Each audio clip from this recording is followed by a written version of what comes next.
I mean, okay, you can go a little, go. A little more. Okay. Okay, start turning your wheels. Did we make it by?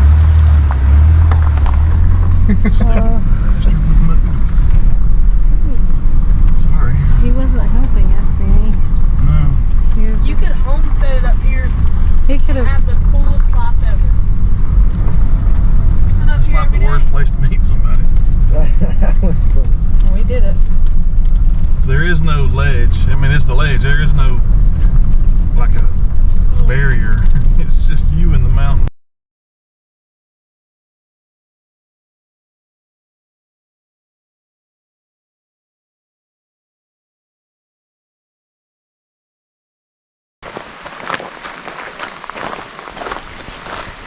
There was a man that just came out that told us he saw a few elk feeding back here on this trail. So we're gonna go try to find them.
Freaking out, and Adam's got his camera out, so we're getting close.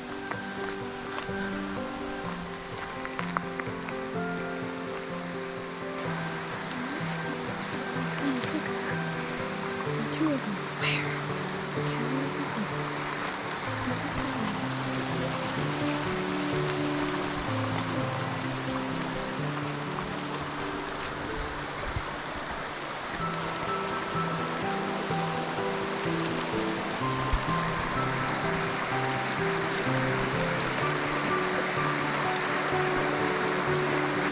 They caught a glimpse of the elk, but by the time I got there, I had missed it. But this trail leads us to Woody House. It's pretty.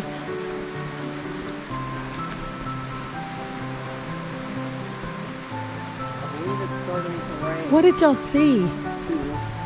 Did you get a picture? We were pushing them though. Oh. Coleman pushed them, and then we pushed them. We didn't do it. And there's bear tracks. That last bridge we come over, Yeah. when it went left, they went right. That Yeah. valley split right there. Yeah. I'm just saying. It's barely sprinkling sun. I'm not sure if there was bear tracks. Bear tracks, really?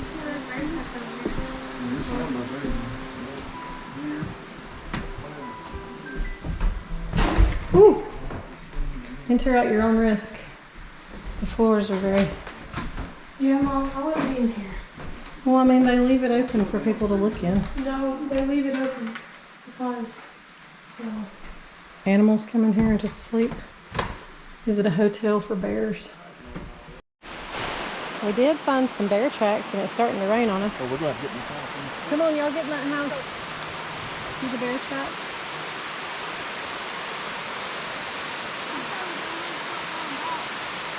Come on. It's starting to pour. We're gonna get back in this house under this Talk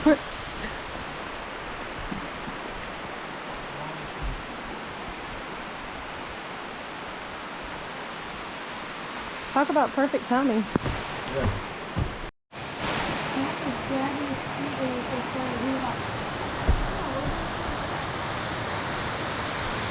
Every rock there was, we were trying to. What did I say? I said, we better get out of here before it starts pouring. And look who was doing that. We're just gonna have to wait it out.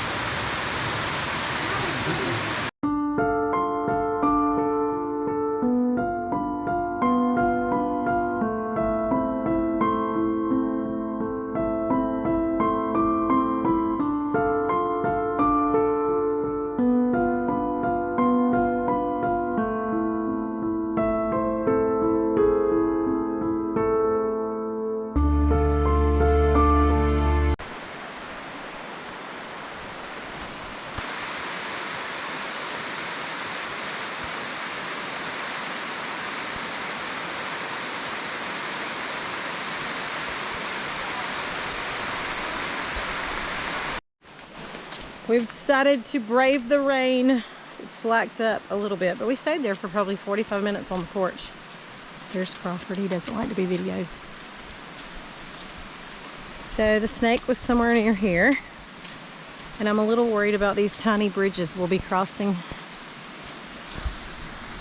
Slick.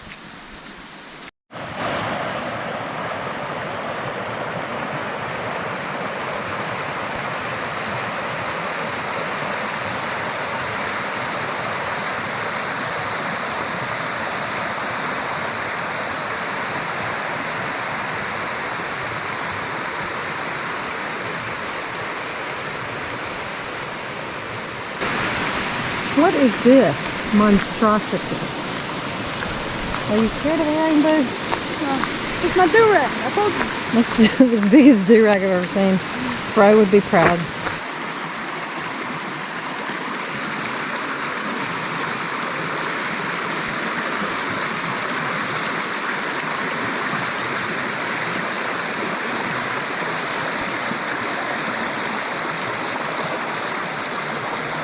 Macaroni. Thank you. Crawford told us that on his zip line tour he learned that this is a temperate rainforest, so in the summertime you can see it's like fully covered. It's got the heat, the moisture, the rain.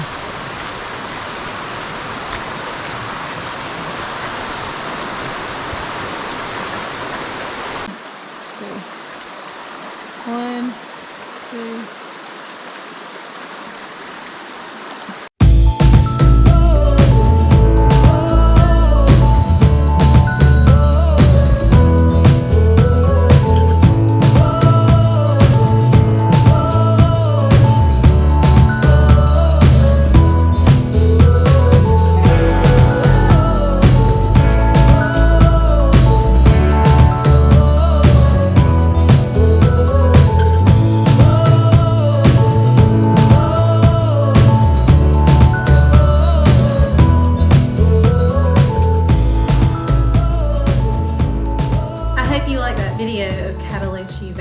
We just felt completely transported when we walked in to that forest. And you know, that forest is so old, but yet it was alive. And that brings me to today's devotion entitled God's Not Old. We're in a series called God's Not, and this is part 5. God's not old. And we're using the book of Judges to take us through this study. So if you want to turn to Judges, we're going to be in chapters 1 and chapters 2. So just briefly, Judges comes after Joshua, who was chosen to be Moses' successor and leader. So Joshua did get to be old. He lived to be 110. And keep in mind, everyone of Joshua's generation, I'm going to call it Gen J, They had all been through the wilderness with him, through the leadership of Moses. And so they saw firsthand all those 40 years. They saw the Red Sea part. They saw cloudy with a chance of manna and food falling from the sky. They saw that their clothes and shoes never wore out those 40 years. They saw Joshua part the Jordan River to cross over. So they had firsthand witnessed all these miraculous things from God. And now they have made it to the promised land, which is where they were headed all this time. Now, the promise, we can't miss this part. The promise was tied to a covenant with God, okay? So we're going to be taking a look at what was that covenant that God made with Moses. So just because you're in the promised land, everything is not a bed of roses, okay? There's still commitment and covenant and faithfulness that has to be walked through. So the covenant was when you enter the promised land, every foreigner has to be driven out, okay? Because God was not looking at necessarily the people that were there. He was looking at the gods that they served. They served foreign gods that were not to be a part of his promised land. So we're in chapter 1, and I'm going to start in verse 21, and I'm just going to give you some snippets throughout chapter 1 to show you how the covenant didn't mean as much anymore to this new generation.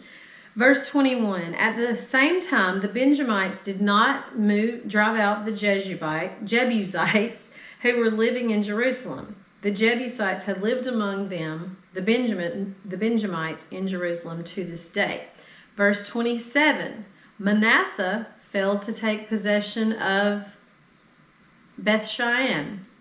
Verse 29, Ephraim failed to drive out the Canaanites who were living in Jezer, so the Canaanites lived among them there.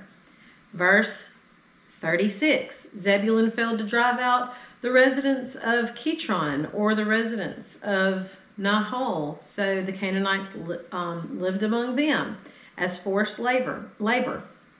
Verse 37, Asher failed to drive out the residents. Naphtali did not drive out the residents. On down to verse 35, the Amorites were determined to stay.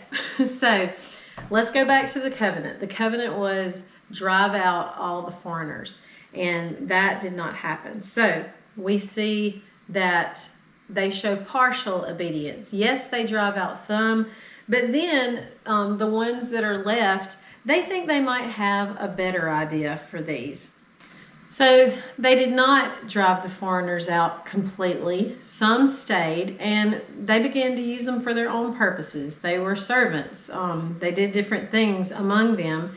And eventually, as God already knew, because these were allowed to remain among them, eventually the Israelites started serving their God. Now, here's a side note right here.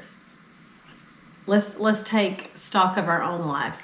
Have we allowed anything to set up residence in our life that is just useful to us? We just like having it around, or it makes us more acceptable, or maybe it goes along with a certain party belief. What have we allowed to remain as a resident in our hearts? It says, the angel of the Lord went up from Gilgal to Bochum and said, I brought you out of Egypt and led you into the land I had promised to your fathers. I also said, I will never break my covenant with you, the inhabitants of this land. You are to tear down their altars, but you have not obeyed me. What is this you have done? Therefore, I now say, I will not drive out these people before you. They will be thorns in your sides, and their gods will be a trap for you. When the angel of the Lord had spoken these words to all the Israelites, the people wept loudly.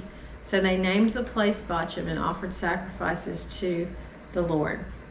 And then down in verse 8, it says, Joshua, son of Nun, the servant of the Lord, died at the age of 110. They buried him in the territory of his inheritance. in the hill country of Ephraim, north of Mount Gash. That whole generation was also gathered to their ancestors. After them, another generation rose up who did not know the Lord or the works he had done for Israel. So here we have that next generation that thinks God is so old.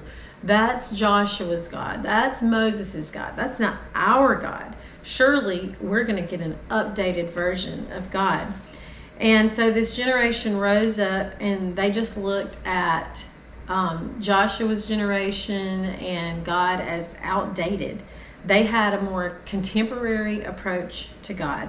So his covenant with us, hear this. We just applied something from the Old Testament to our lives today. His covenant with us does not have a 2.0 version, okay? It's the same yesterday, today, and forever. Just because we live in a postmodern world, we don't have the right to tweak what God said, okay? Some people think that God's covenant has not changed one letter, and so that makes him some kind of old, outdated grandpa with a flip phone. What'd you say? No. God's not old. His principles are just as fresh and new today for your life as they were back in the Old Testament in Judges. Have you ever met someone who grew up and their parents or grandparents took them to church? And so they get this idea that God is the God of their parents or their grandparents, just like this new generation thought, oh, that God, he's Joshua's God. He's our parents' and grandparents' God. He's not relevant to us today. We know better. And forgive us, because I see the world all the time thinking they know better than God does.